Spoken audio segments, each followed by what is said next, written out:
Breaking news చూస్తున్నాం. ఇటు మంగ్లీ వివాదంలో మరో బిగ్ ట్విస్ట్. ఇటు అడ్వకేట్ సుబ్బారావుకి బ్రీత్ అనలైజర్ టెస్ట్ చేయడం పైన ఇటు హైకోర్టు చాలా సీరియస్ అయింది. పంజాగుట్ట సిఐ రామకృష్ణకి ప్రస్తుతానికి హైకోర్టు నోటీసులను జారీ చేసింది.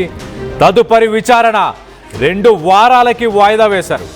ఇటు మంగ్లీ వివాదంలో కేసు విచారణ ఎక్కడి వరకు వచ్చిందో తెలుసుకునేందుకు ఇటు పంజాగుట్ట పిఎస్కు వెళ్ళిన అడ్వకేట్ సుబ్బారావుకి బ్రీత్ అనలైజర్ టెస్ట్ ఇటు సిఐ రామకృష్ణ పోలీస్ స్టేషన్లోనే చేశాడు. పోలీస్ స్టేషన్కి వచ్చే పిటిషనర్కి అసలు బ్రీత్ అనలైజర్ టెస్ట్ చేయడం ఏంటని హైకోర్టు ఆగ్రహాన్ని వ్యక్తపరిచింది. దానికి సంబంధించిన వీడియోని, వాళ్ళ మధ్య జరిగిన ఆ డిస్కషన్ని ఇటు సుబ్బారావు అలాగే ఇటు సిఐ రామకృష్ణ వీరిద్దరి మధ్య జరిగిన డిస్కషన్ని కూడా ఒక్కసారి వినే ప్రయత్నం చేద్దాం మొదటగా. దాని తర్వాత డీటెయిల్గా మాట్లాడుకుందాం.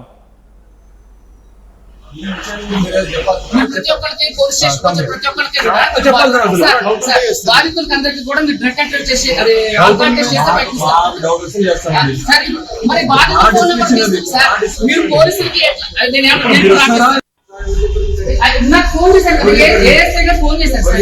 ఏఎస్ఐ ఈ కేసులో నిజంగా సార్ ఇది చాలా అన్ఫేర్ సార్. నేను కూడా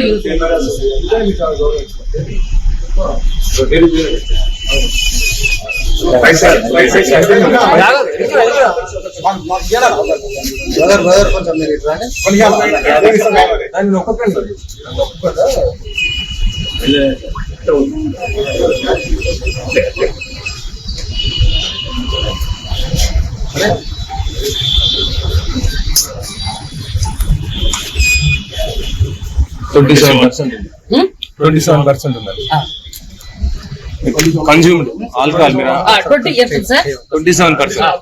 సరే తీయండి, ఇదంతా తీసుకున్నాం. Okay sir, thank you. Positive negative చెప్పండి సార్. పాజిటివేనండి, ఆల్కహాల్ కన్జ్యూమ్ చేశారు అంటే డ్రైవింగ్ చేయడానికి ఎలిజిబుల్ అంతే సార్. ఇది చూడండి, కేవలం కూడా భయపెట్టే మభ్య పెట్టే ప్రయత్నాలు ఇవన్నీ కూడా సార్. ఇవన్నీ కూడా భయపెట్టి మభ్య పెట్టే ప్రయత్నాలు. లీగల్ ప్రొసీజర్ గానే వెళ్తాం సార్. మీరు మీడియా వాళ్ళు కూడా ఇటు సిఐ నాకు డౌట్ ఉంది, నేను తెలుసుకోవాలనుకుంటున్నాను, మీరు తాగి ఉన్నారా అంటూ ఇటు సిఐ చెప్పి సుబ్బారావు ఇటు అడ్వకేట్ సుబ్బారావు ఒక పక్కన చాలా క్లియర్గా దిస్ ఈజ్ అన్ఫేర్, నేను పిటిషన్ దాఖలు చేయడానికి వచ్చిన వాడిని, నిందితుడిని కాదు. సాధారణంగా ఇటు ఇండియన్ లా ఏం చెప్తుంది? ఇండియన్ లా చాలా క్లియర్గా ఎవరైతే నిందితులు ఉన్నారో, అక్యూజ్డ్ ఉన్నారో వాళ్ళ మీద అనుమానం ఉంటే కనుక పోలీసులు గవర్నమెంట్ హాస్పిటల్కి పంపించి ఒక blood alcohol test, breath analyser test కాదు, తన బ్లడ్ శాంపుల్స్ తీసుకొని ఎంత ఆల్కహాల్ పర్సంటేజ్ తన బ్లడ్లో ఉంది అనేది టెస్ట్ చేయించాలి సాధారణంగా. అంతే తప్పించి మోటార్ వెహికల్ యాక్ట్ ప్రకారం 1998 మోటార్ వెహికల్ యాక్ట్ ప్రకారం కారు నడుపుతున్న వ్యక్తి అలాంటి వ్యక్తులను మాత్రమే బ్రీత్ అనలైజర్ ద్వారా టెస్ట్ చేయాలి. మరి నడుచుకుంటూ ఒక పిటిషన్ ఇవ్వడానికి వచ్చిన సుబ్బారావు పైన కేసు ఎలా పెట్టారు అంటూ హైకోర్టు ఇదే విషయాన్ని ప్రశ్నిస్తుంది. హైకోర్టు ఇదే విషయాన్ని ప్రశ్నిస్తూ చాలా క్లియర్గా సదరు సిఐ, మనం ఫోటోలో చూస్తున్న వ్యక్తి ఆ రామకృష్ణ అనే సిఐ, ఆ సిఐకి ప్రస్తుతానికి హైకోర్టు నోటీసులను జారీ చేసింది, సర్వ్ చేసింది. చాలా క్లియర్గా ఎలా పిటిషన్ ఇవ్వడానికి వచ్చిన ఒక అడ్వకేట్ని మీరు బ్రీత్ అనలైజర్తో ఎలా టెస్ట్ చేస్తారు అంటూ క్వశ్చన్ చేసింది.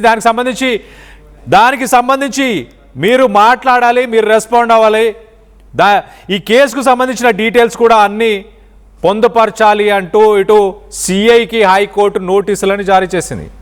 మరో పక్కన ఇటు బ్రీత్ అనలైజర్ టెస్ట్ చేయడం ఏంటంటూ హైకోర్టు సీరియస్ అయింది. ఈ ఘటనపై పంజాగుట్ట పోలీస్ స్టేషన్లో ఉన్న సీసీటీవీ ఫుటేజ్ని కూడా భద్రపరచాలంటూ హైకోర్టు ఆదేశాలను జారీ చేసింది. సాధారణంగా ఇలాంటి సీన్లు జరిగినప్పుడు పోలీసులు చేసే పని ఏంటంటే సీసీటీవీ ఫుటేజ్ పనిచేయట్లేదు, కెమెరాలు పనిచేయట్లేదు, డేటా మా దగ్గర లేదు, దానికి సంబంధించిన హార్డ్ డిస్కులు పాడైపోయాయి, ఇలాంటి కారణాలు హైకోర్టుకి చెప్తుంటారు. సో మొదటగా ఆ సీసీటీవీ ఫుటేజ్ని సెక్యూర్ చేయాలంటూ హైకోర్టు ఆదేశాలను జారీ చేసింది. కానీ అంత అవసరం లేదు. ఇటు మీడియా అంతా అక్కడ మీడియా సమక్షంలోనే ఇదంతా జరిగింది. ఆ విజువల్లో మనం చూడొచ్చు. అందరూ ప్రతి ఒక్కరు ఫోన్స్ యూజ్ చేస్తున్నారు. ఆ ఫోన్స్లో రికార్డ్ అయిన విజువల్సే. సో సాక్ష్యాధారాలని తప్పు పట్టించే ప్రయత్నం పోలీసులు చేయడానికి ఎలాంటి అవకాశం లేదు. పిటిషనర్ వ్యక్తిగత స్వేచ్ఛను అలాగే మౌలిక హక్కులను భంగపరిచినందుకు ఇటు సిఐ పైన హైకోర్టు చాలా సీరియస్గా ఉంది. అలాంటి వాటి విషయాల్లో ఎలా జోక్యం చేసుకున్నారు, జోక్యం చేసుకోకూడదంటూ హైకోర్టు హెచ్చరికలు జారీ చేసింది. చట్టపరమైన ప్రక్రియకు విరుద్ధంగా వ్యవహరిస్తే గనక చర్యలు తప్పవని హైకోర్టు వార్నింగ్ ఇచ్చింది. దీనికి సంబంధించి మరింత డీటెయిల్గా మాట్లాడుకునే ప్రయత్నం చేద్దాం. ఇటు మా ప్రతినిధి ఇన్నారెడ్డి అందుబాటులో ఉన్నారు. ఇన్నారెడ్డితో మాట్లాడి తెలుసుకునే ప్రయత్నం చేద్దాం. ఇన్నారెడ్డి, చెప్పండి, అసలు సిఐ సుబ్బారావుకి ఇటు బ్రీత్ అనలైజర్ టెస్ట్ చేయాలన్న ఆలోచన ఎందుకు వచ్చింది? అతను ఏమన్నా తప్పుగా మాట్లాడా? ఏదైనా స్మెల్ రావడం జరిగిందా? ఎవరన్నా టెస్ట్ చేయాలి సుబ్బారావుకి అని ఎవరైనా పోలీసుల పైన ప్రెషర్ తీసుకొచ్చారా? కళ్యాణ్, యాక్చువల్ గా ఆ రోజు ఈ సంఘటన జరిగినప్పుడు ప్రత్యక్ష సాక్షిని నేనే. అక్కడ పంజగుట్ట పోలీస్ స్టేషన్ దగ్గరకు సుబ్బారావు కొంతమంది బాధితులు తీసుకొస్తున్నాడు. బాధితులు వచ్చి ఇక్కడ ఫిర్యాదు చేయనున్నారు పోలీసులకి. బాధితులు కూడా మీడియాతో మాట్లాడతారన్న సమాచారం మేరకు మనం కూడా అక్కడికి వెళ్ళడం జరిగింది. ఆ వెళ్ళిన నేపథ్యంలో అక్కడ మొట్టమొదటిగా జరిగిన సీన్ ఏంటంటే సుబ్బారావు వస్తానని చెప్పేసి పోలీస్ స్టేషన్ లోపల మొత్తం కెమెరాలు పెట్టుకుంటే సిఐ సీరియస్ గా వచ్చి మీరు ఎందుకు పెట్టారు కెమెరాలు అంటే, ఇట్లా మీకు కంప్లైంట్ ఇవ్వడానికి బాధితులు వస్తున్నారు సార్, దానికోసం పెట్టామంటే మొత్తం తీసేయండి, ఎవరు పెట్టారని చెప్పేసి కాస్త మీడియాతో కూడా కొంచెం వాగ్వాదం చేసి ఒక మాట కూడా అనడం జరిగింది. అవసరమైతే లోపలేస్తానని చెప్పి అంటాం. తర్వాత మీడియా ప్రతినిధులు సంబంధిత పై అధికారులు చెప్పడం, ఈ హడావిడి నడుస్తున్న నేపథ్యంలో ఈలోగా సుబ్బారావు రావడం జరిగింది. వచ్చిన తర్వాత సుబ్బారావు గారు లేటుకు వచ్చిన నేపథ్యాన్ని కూడా అక్కడ మీడియా మిమ్మల్ని 12 o'clock రమ్మన్నారు, ఇంత సమయం ఎందుకు చేశారంటే బాధితులు మొత్తం గ్యాదర్ అవ్వాలని వస్తున్నాం సార్ అందువే అని చెప్పేసిన తర్వాత ఈ లోపల ఎవరో ఆయన దగ్గర నుంచి స్మెల్ వస్తుంది సార్ చెప్పేసి సిఐ గారు చెప్పడం, సిఐ గారు సరే రాని చూద్దామని చెప్పేసి సుబ్బారావు గారు ఎప్పుడైతే లోపలికి రాగానే సార్ బాధితులు అందరూ వచ్చారు, మీరు ఎందుకు మీడియాను రమ్మన్నారంటే లేదు సార్ బాధితులు వస్తున్నారు ఇక్కడ పోలీస్ స్టేషన్ కంప్లీట్ అని చెప్పిన నేపథ్యంలో మీకు బ్లీచ్ అనేది టెస్ట్ చేయాలని చెప్పి అన్నాడు. సార్ నేను కంప్లైంట్ ఇవ్వడానికి వచ్చాను, నాకు దగ్గర బాధితులు వస్తున్నారు, వచ్చినప్పుడు రావచ్చులే, ముందు బ్లీచ్ అనేది టెస్ట్ ఇవ్వండి అని చెప్పేసి కాస్త యారగెంట్ గా మాట్లాడటం అనేది మనం చూసాం. దీనికి సంబంధించి ప్రత్యక్షంగా అది ఇప్పుడు రాత్రిలో ఏమైతే టెలికాస్ట్ అవుతుందో ఆ వీడియో నేను తీసిన వీడియో అనేది, ఎందుకంటే దానికి ప్రత్యక్ష సాక్షి కూడా నేనే. వాగ్వాదం జరగడం, దాని తర్వాత ఆ బ్లీచ్ అనేది టెస్ట్ చేయడం జరిగింది. ఆయన చాలా స్పష్టంగా చెప్తా ఉన్నాడు, ఇది అన్ఫేర్ సార్, కంప్లైంట్ ఇవ్వడానికి వచ్చాను. తర్వాత టెస్ట్ చేసిన తర్వాత 27% వచ్చింది. సో 35 అబోవ్ వస్తేనే అతను మందు అయినట్టు లెక్క అని కూడా చట్టంలో చెబుతుంది. సిఐ చెప్పాడు మీరు ఈ మందు ఈ టెస్ట్ తోటి మీరు డ్రైవింగ్ కూడా చేయొచ్చు చెప్తాను. సో ఈ టోటల్ ఎపిసోడ్ అంతా కూడా ఆయన హట్ చేసింది. అంటే అడ్వకేట్లు కూడా నిరసన వ్యక్తం చేశారు. దీని మీద ఛాంబర్ కూడా కంప్లైంట్ చేయడం జరిగింది. దీని మీద పిటిషన్ దాఖలు చేసిన నేపథ్యంలో జడ్జి గారు ఈ మొత్తం కేసు గురించి మొత్తం విన్న తర్వాత, ఇదే కాకుండా కేసుకు సంబంధించి మీడియాలో వచ్చిన వీడియోస్ కూడా జడ్జి గారు మొత్తం పరిశీలించిన తర్వాత స్పష్టంగా ఇది స్వేచ్ఛను ఇబ్బంది కలిగించే వ్యవహారం, తర్వాత మౌలిక హక్కుల్లో జోక్యం చేసుకుంటున్నారు మీరు చెప్పిన కూడా హైకోర్టు ఆగ్రహం వ్యక్తం చేసిన నేపథ్యం చూస్తా ఉన్నాం. పోలీస్ స్టేషన్కి వచ్చిన పిటిషనర్ ను ఏ రకంగా బ్లీత్ అనేది టెస్ట్ చేస్తారు, దానికంటూ నామ్స్ ఉన్నాయి, ఆ నామ్స్ ప్రకారం మాత్రమే చేయాలి అని చెప్పని కూడా సీరియస్ అవడం జరిగింది. దీంట్లో ఒక ఓటు స్పష్టంగా చెప్పడం జరిగింది కళ్యాణ్, పిటిషన్ యొక్క వ్యక్తిగత స్వేచ్ఛకు గాని మౌలిక హక్కుల్లో గాని జోక్యం చేసుకుంటే మాత్రం తీవ్ర పరిణామాలు ఉంటాయి అని చెప్పేసి నోటీసులు జారీ చేయడం జరిగింది. దీనికి సంబంధించి పంజగుట్ట ఇన్స్పెక్టర్ రామకృష్ణకి తర్వాత ఉన్నతాధికారులకి కూడా దీని మీద నోటీస్ ఇవ్వడం జరిగింది. ఒక 2 వారాల పాటు వాయిదా వేశారు. ఈ సందర్భంగా ఇక్కడ జరిగిన తతంగం టెలికాస్ట్ అయింది. తర్వాత ఆ వీడియోస్ కూడా చూపించడం జరిగింది సుబ్బారావు హైకోర్టుకి. అయినా కూడా సుబ్బారావు సీనియర్ అడ్వకేట్ చాలా స్పష్టంగా సీసీ కెమెరా ఫుటేజ్, అంటే ఒకవేళ విధంగా దీంట్లో వీళ్ళు కావాలని చేశారు, మార్పింగ్ చేశారని చెప్పే అవకాశం ఉంది కాబట్టి సీసీ కెమెరా ఫుటేజ్ ని కూడా మీరు ప్రిజర్వ్ చేయండి, సేవ్ చేయండి, దాన్ని కూడా సబ్మిట్ చేయమని చెప్పని కూడా హైకోర్టు జరిగింది.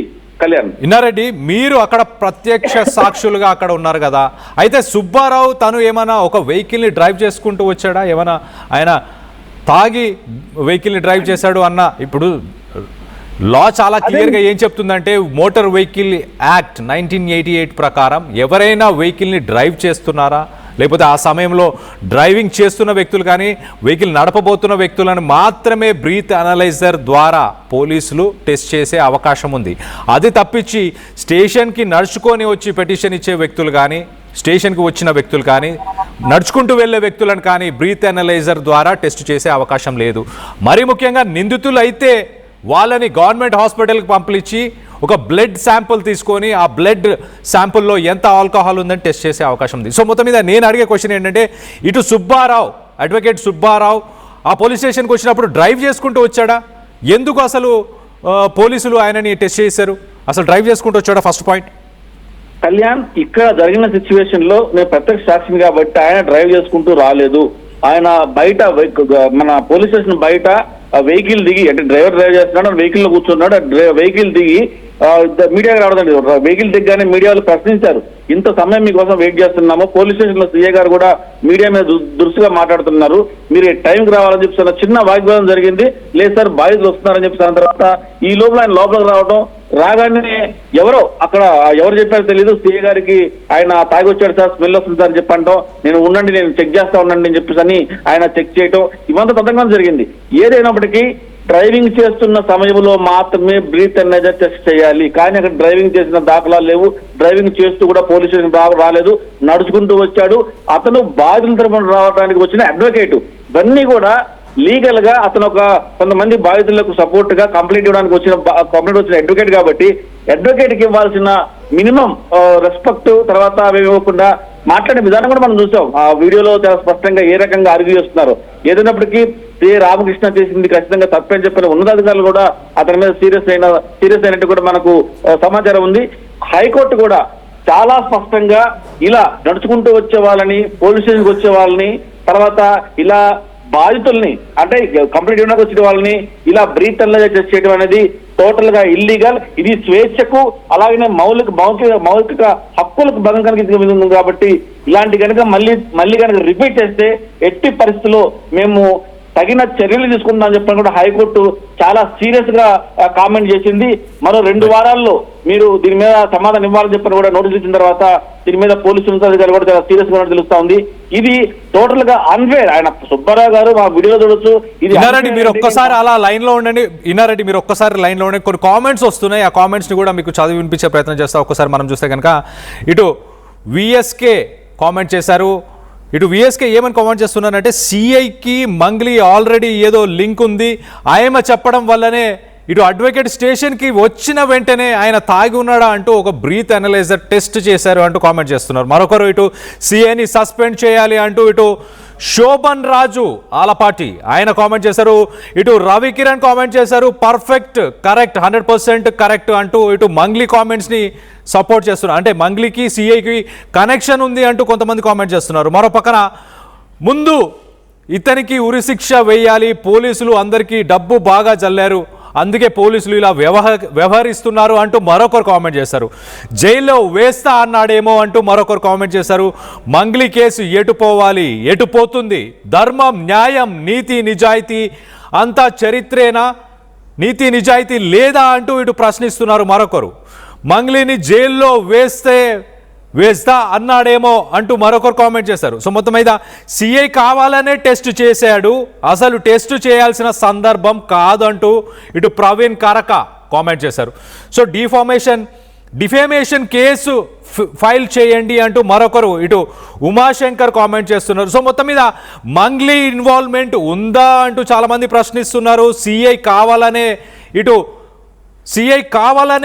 ఒక బ్రీత్ అనలైజర్ టెస్ట్ చేశారంటూ కూడా కామెంట్స్ వస్తున్నాయి. మొత్తం మీద ఇన్నారెడ్డి ఇటు చాలామంది మంగ్లీ ఇన్వాల్వ్మెంట్ ఉంది, ముందుగానే వచ్చిన వెంటనే ఇటు సిఐ కానీ మిగతా వ్యక్తులు కానీ ఎందుకు టెస్ట్ చేశారు, కావాలనే టెస్ట్ చేశారంటూ కామెంట్స్ వస్తున్నాయి.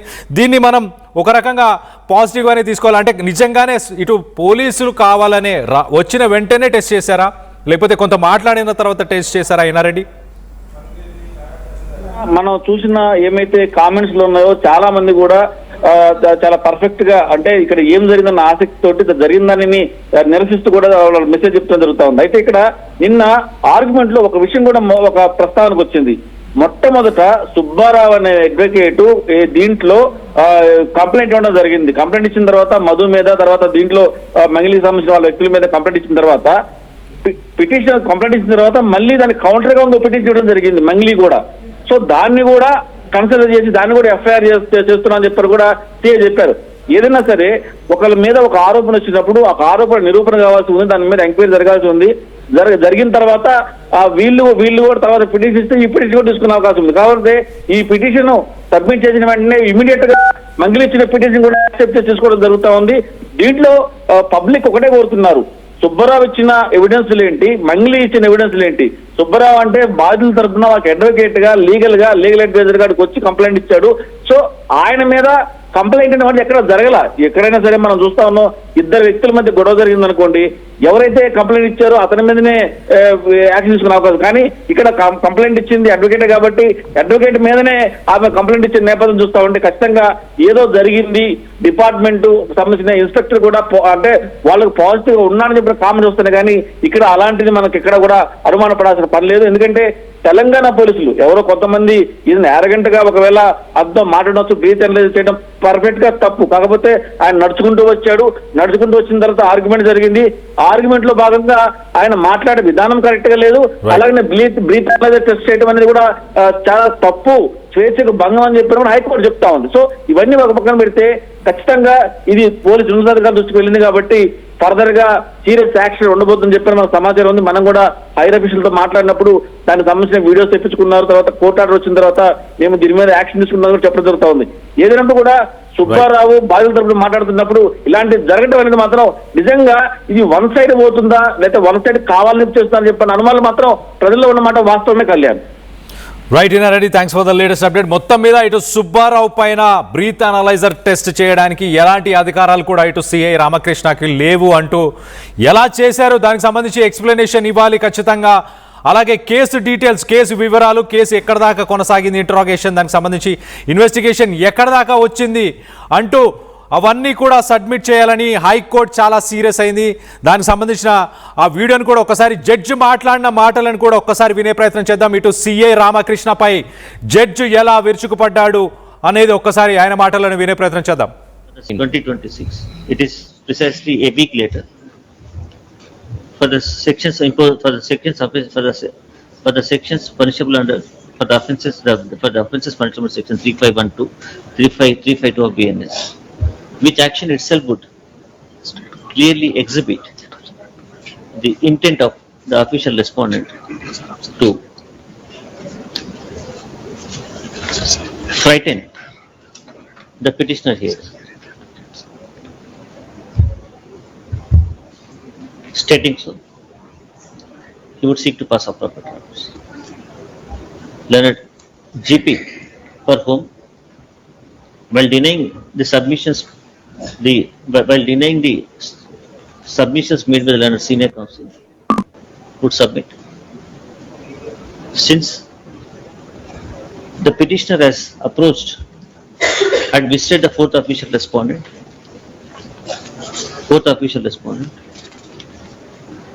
in inebriated condition, along with victims stated to have been along with and as well as the media persons by intimating them in prior, by giving the prior notice to the police station and 2026. ఇక్కడ సదరు జడ్జితో ఇటు advocate మాట్లాడుతున్నప్పుడు చాలా క్లియర్గా the intent of official respondent వాళ్ళ intentions, the intent of official respondent అంటే police అధికారులు వాళ్ళ స్టేషన్కి వచ్చినప్పుడు ఇలా దురుసుగా ప్రవర్తించడం, వాళ్ళకి ఎలాంటి అధికారం లేదు, ఒక బ్రీత్ అనలైజర్ టెస్ట్ చేయడానికి ఎలాంటి అధికారం లేకపోయినా వాళ్ళు బ్రీత్ అనలైజర్ టెస్ట్ని పట్టుపట్టి మరీ చేపించడం. అప్పటికే advocate Subbarao this is not fair sir, ఇది కరెక్ట్ కాదు సార్ అంటూ సుబ్బారావు 2-3 సార్లు చెప్పినా కూడా వినలేదు. లేదు మీరు టెస్ట్ తీసుకోండి, నాకు డౌట్ ఉంది అంటున్నాడు. సిఐ రామకృష్ణ నాకు డౌట్ ఉంది అన్న మాట మాట్లాడాడు. తనకు డౌట్ ఉండడం ఏంటి? తను ఒక గవర్నమెంట్ సర్వెంట్, తను ఒక public servant. Is not a individual, he's part of a organisation, he's part of a administration, he's part of executionary body. అలాంటి ఒక పొజిషన్లో నేను యూనిఫామ్లో ఉన్నాను అంటూ మాట్లాడాడు. మళ్ళీ ఇటు సుబ్బారావు కూడా నేను యూనిఫామ్లో ఉన్నాను సార్, ఇది ఫేర్ కాదు అన్న మాటలు కూడా సుబ్బారావు చెప్పే ప్రయత్నం చేశాడు. అయినా కూడా అస్ససే మీరా వినలేదు. నీకు డౌట్ ఉంటే బ్లడ్ ఆల్కహాల్ టెస్ట్ చేయించాల్సింది, గవర్నమెంట్ హాస్పిటల్కి బ్లడ్ శాంపుల్ పంపించాల్సింది. అసలు దానికి కూడా ఎటువంటి అధికారం లేదు సిఐకి. ఇటు సుబ్బారావు నిందితుడు కాదు, బాధితుల తరఫున మాట్లాడడానికి వచ్చిన అడ్వకేట్.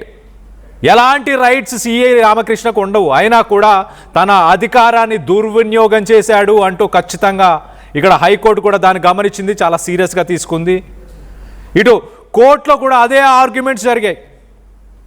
అతని ఇంటెన్షన్స్ క్లియర్గా లేవు. స్టేషన్లోకి వచ్చిన వెంటనే మీడియాని ఎందుకు తీసుకొచ్చావు, మీడియాని ఎందుకు ఇన్వాల్వ్ చేస్తున్నావు, నీ మీద నాకు డౌట్ ఉంది, ఆల్కహాల్ టెస్ట్ తీసుకో. మరి ఎవరైనా పురమాయించారా?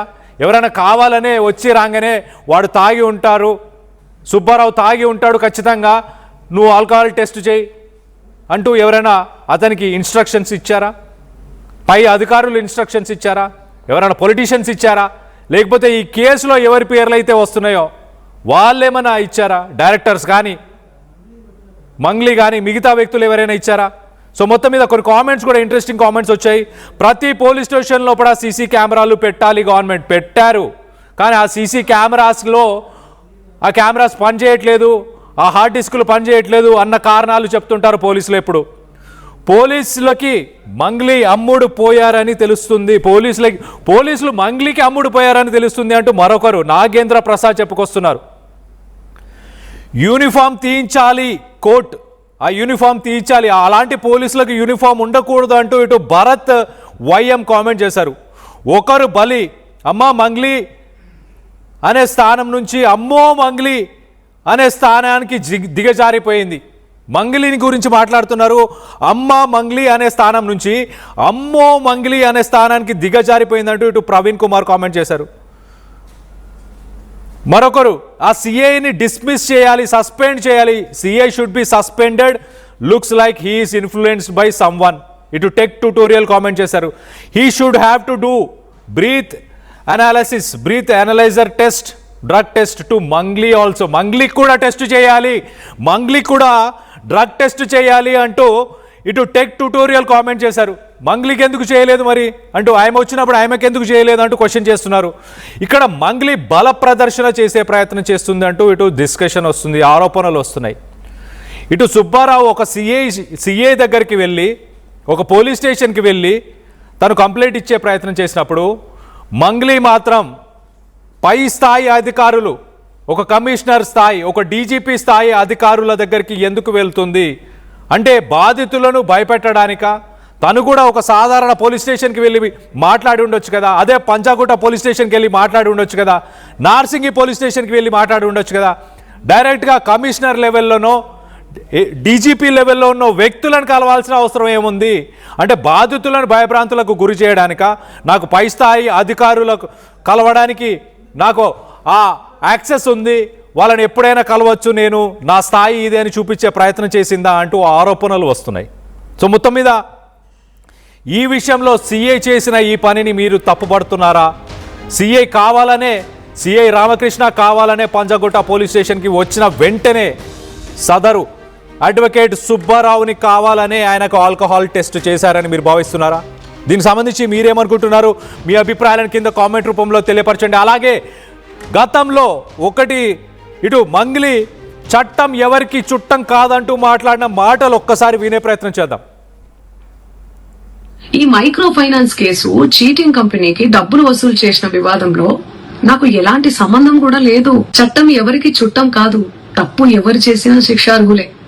ఈ మైక్రో ఫైనాన్స్ అనే పదమే నాకు తెలియదు. అలాంటిది నేను ఇంత పెద్ద కుట్ర చేశాను అనే అభియోగాలు నాపై రావడం నన్ను చాలా దిగ్భ్రాంతికి గురి చేసింది. నన్ను ఆదరిస్తున్న తెలుగు కుటుంబ సభ్యులకు మళ్లీ చెప్తున్నా, మీ మంగ్లీ ఎలాంటి తప్పు చేయలేదు, ఈ కేసుకు నాకు ఎలాంటి సంబంధమూ లేదు.